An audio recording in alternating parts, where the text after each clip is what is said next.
જય હિન્દ દોસ્તો, આજે છે આપણી જર્નીનો 52મો દિવસ. તો દોસ્તો આપણે આજ વાત કરી હતી મીઠા વિશે, જ્યાં દોસ્તો નમક વિશે કે નમક જો તમે માપી લ્યો તો એના ફાયદા પણ છે અને જો વધારે લ્યો તો એના નુકસાન પણ છે દોસ્તો. જો ફાયદાની વાત કરું દોસ્તો તો પહેલું તો છે કે શરીરમાં ઇલેક્ટ્રોલાઇટને જાળવી રાખે છે.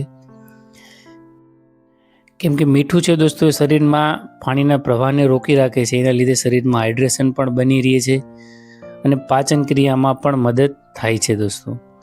જો નુકસાનની વાત કરીએ દોસ્તો તો પેલું નુકસાન જે છે આપને ખબર છે કે વધારે મીઠું લેવાથી બ્લડ પ્રેશરની પ્રોબ્લેમ પણ થઈ શકે છે અને કિડનીની પ્રોબ્લેમ પણ થઈ શકે. જેમ આપણે જાણ્યું હતું કે મીઠું છે શરીરમાં પાણીનો પ્રવાહ રોકે છે, એના લીધે કિડની પર પ્રેશર પડે છે દોસ્તો.